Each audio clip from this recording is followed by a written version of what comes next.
7 Key Concepts for Achieving Financial Independence. Insights from Robert Kiyosaki.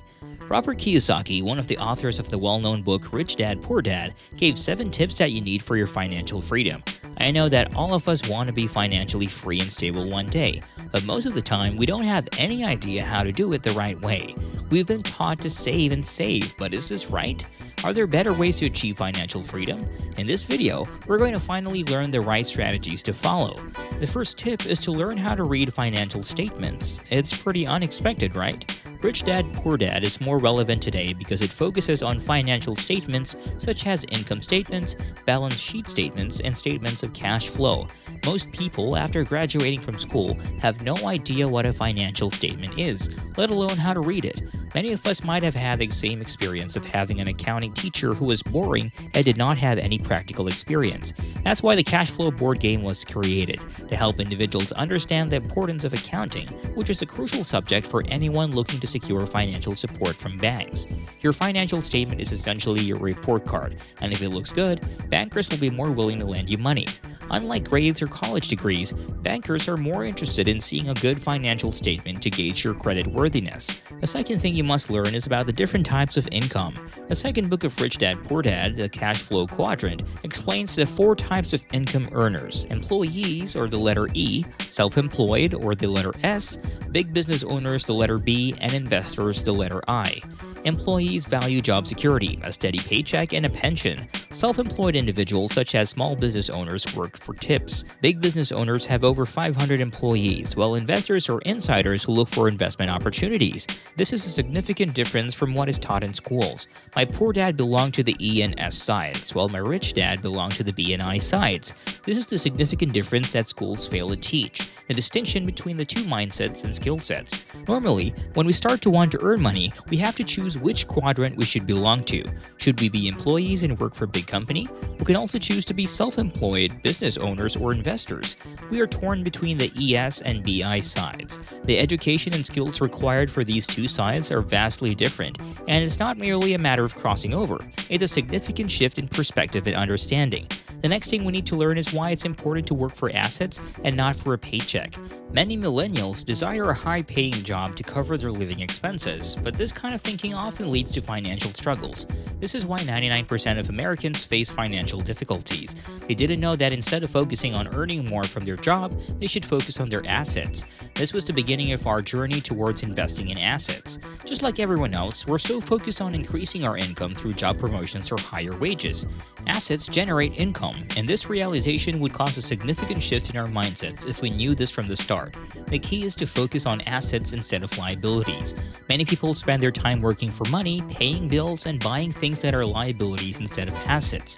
According to Mr. Kiyosaki, his first step towards financial freedom was to give Kim, his partner, an accounting game to help her understand the difference between the two. They're financially free today because they focused on assets. Anyone can achieve financial freedom by putting their focus in the right place. For him, it all started in 1973, when he took his first real estate investment course. He learned from both successes and failures, but he never lost focus on the asset column.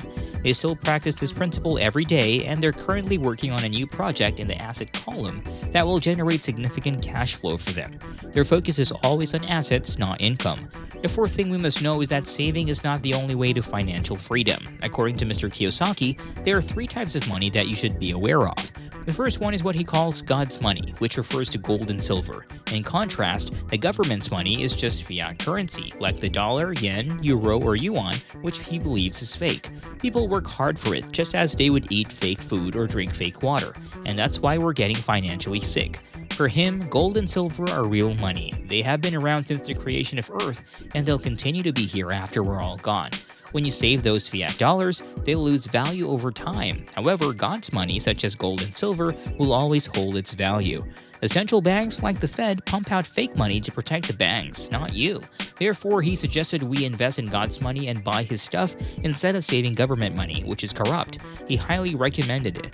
Another thing we must keep in mind is that we should never be afraid of making mistakes. In school, they teach us to memorize the correct answer to compensate for risk. So when we leave school, we believe that if we know the right answer, there's no risk involved. This frustrates older people, and they often talk about what's wrong with the millennials. They believe that the millennials were the most educated generation in history with the most advanced technology, such as cell phones. They don't get their education solely from schools. They also learn from social media and their phones. They know all the answers, but they're hesitant to take action. The biggest criticism of the older generation is that millennials possess all the knowledge but are afraid to take risks. The reason why millennials can't take action is because they're afraid of hurting someone's feelings or making a mistake. This fear keeps them confined to a narrow mindset, preventing them from exploring and growing. That's why it's crucial for millennials to understand the concept of risk when entering the information age. Playing it safe is not a wise move, as it hinders our ability to gain knowledge and experience. Taking risks is necessary for personal growth and success. Merely having the answers is not enough. We need to take action to apply that knowledge effectively. Most of the teachers were afraid to take risks. They focus on job security and told us to memorize the right answers to avoid making mistakes. That's why most school teachers are not wealthy. They're passing on this mentality to your generation, and it's alarming that many of them teach subjects that they don't practice in their daily lives, like entrepreneurship.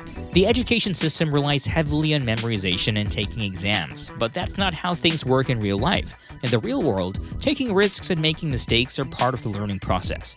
The next thing we need to learn about financial freedom is that taxes make us richer. Many young people today aspire to become entrepreneurs, but one challenge they face is understanding taxes.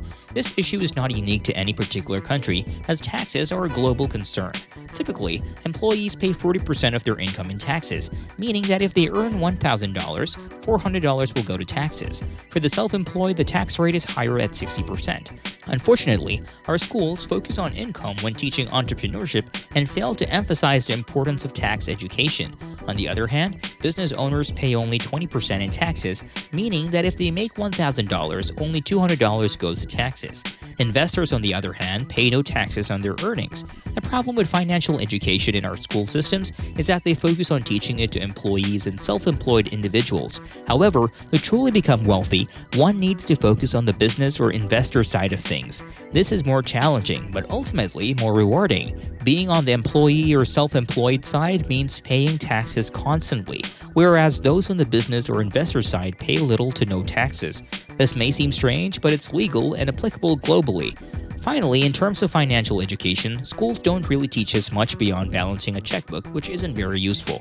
However, what's important for our banker is our financial statement, not our academic record or where we went to school. If our banker won't lend us money, it's likely because we don't have a strong financial statement. Even politicians often lack a strong financial statement, which is why the US government struggles with budget deficits. According to Mr. Kiyosaki, back in 1996, he created the cash flow board game specifically to fill the gap in the school system's lack of teaching people about money. It's a game that constantly changes, and playing it over and over can change the way we think about finances. It's much more effective than simply investing in the stock market for the long term and hoping it works out.